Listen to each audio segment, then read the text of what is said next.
Bonjour, c'est Gilles du site boursicoté.com. Voici l'analyse technique des principales paires de devises du marché Forex pour cette journée du mardi 11 février 2014.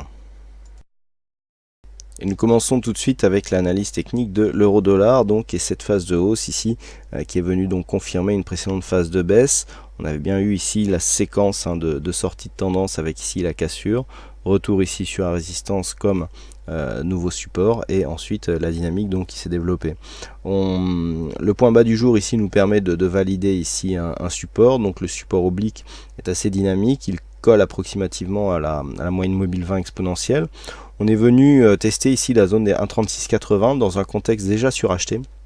Alors c'est vrai que ça faisait un petit moment que personnellement j'aurais joué plutôt la consolidation, mais force est de constater que malgré ce surachat, et on sait que ça peut arriver sur le Forex qui est un marché beaucoup plus volatile que les indices, en tout cas si on tient compte de l'effet de levier, et bien finalement dans ce contexte suracheté, on est venu ici tester la zone des 1,3680 qui était donc la prochaine zone de résistance identifiée, et donc suite à ce test on commence à voir ici des phases un peu plus volatiles, hein, avec ce double test ici sur ce support.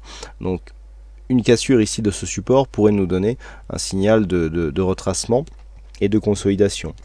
Alors, tant que la zone ici des 1,3680 reste support, en tout cas tant que le plus haut ici des 1,3683 n'est pas cassé à la hausse, nous pouvons voir que nous avons ici un retracement à 23,6% de Fibonacci qui se situe à 1,3635. Donc c'est la rupture ici de cette zone et par la suite des 1,3629 qui donnera le signal de consolidation. 1,3629 ayant bien été testé ici comme résistance, confirmé ici comme un support qui avait déjà joué un rôle précédemment, ici en tant que support et ici en tant que résistance. Donc cette zone est assez importante et donc elle mérite d'être surveillée. Donc une rupture ici de cette zone nous donnerait un premier objectif ici sur 1,3604 qui se trouve être le retracement des 38,2% de Fibonacci. Tant qu'il n'y a pas de rupture ici de cette zone de support en vert, eh bien on peut continuer à monter malgré le contexte suracheté et l'affaiblissement constaté sur les histogrammes du MACD.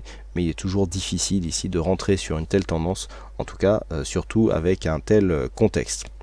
Donc attendre ici la phase de consolidation pour essayer de se replacer, mais pour l'instant on confirme bien la réorientation du mouvement court terme sur l'euro-dollar. Sur le câble, les choses se dessinent, hein, puisqu'après ici ce rebond, donc ce contact sur la bolle sub qui a été suivi d'une phase ici, une double bougie hors bol, hein, on voit ici ces deux bougies. On a eu une phase de réintégration et on se stabilisait hier. Hein.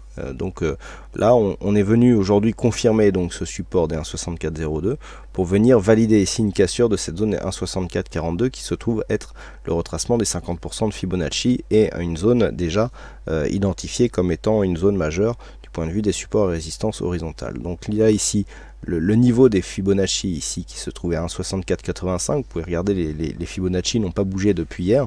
C'est vraiment joué au point près, hein, puisqu'on est venu ici marquer une grosse phase de hausse. On a testé ce niveau, hein, on voit bien ici sur cette bougie, voilà, on teste, et puis tout de suite on redescend. Donc on valide ici un test avec le retracement des 61,8%. Donc pour l'instant nous considérons que la cassure n'est pas effective, hein. On est juste venu marquer un test ici, même si le plus haut est passé au-delà. On teste ici cette zone 50-61,8. Alors si on ressort par le bas, eh bien on pourra toujours potentiellement être sous la coupe d'une phase de baisse ici, puisque nous avons un nouveau plus bas. Hein.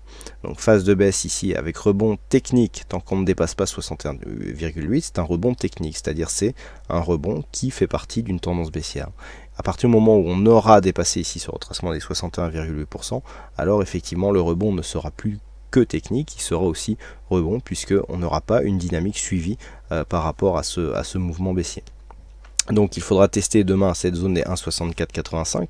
Tout dépassement haussier est donc confirmé par une rupture haussière des 1,6518. Se traduira par une probabilité accrue de revenir ici sur la zone des 1,6626, zone des plus hauts précédant cette phase de baisse. Si les cours ici ressortent par le bas, donc en recassant les 50%, rien n'est encore écrit. On a toujours ici cette zone de support horizontale, hein, qui nous donne à peu près cette progression. Si on vient casser par exemple et que l'on s'appuie sur ce support, bon, on peut continuer à monter. Par contre sur une rupture de ce support et notamment des 1,64 4, hein, qui est une zone psychologique et soutenue par ici un retracement de Fibonacci. Sur une rupture ici de cette zone, nous avons un point bas aussi qui se situe sur cette bougie à 1,6382. Donc on va dire sur une rupture ici de cette zone à 1,6382, eh bien il y aura remise en cause du mouvement de fond, puisque nous aurions un plus bas qui ne reste pas plus bas sur la continuité, et donc une inversion de la polarité avec risque de repasser dans un flux baissier. Hein, donc 1,6382 à la baisse, et 1,6485 à la hausse pour eh bien, nous définir une continuité ou pas de ce mouvement. Sur le dollar yen, nous confirmons ici la réorientation du mouvement court terme. Nous étions dans un mouvement ici bien calé sous la moyenne mobile 20 exponentielle, donc biais baissier. Là on rebondit ici, on vient commencer à tester dans un premier temps la moyenne mobile 20 exponentielle, ensuite hop on traverse, on vient chercher ici la bolle sup pour imprimer donc une dynamique, et là regardez, nous avions une séquence assez intéressante avec ici donc une phase en surachat, hein, on avait eu ici cette exagération avec ce surachat, et puis un signal de consolidation qui arrive sur le MACD.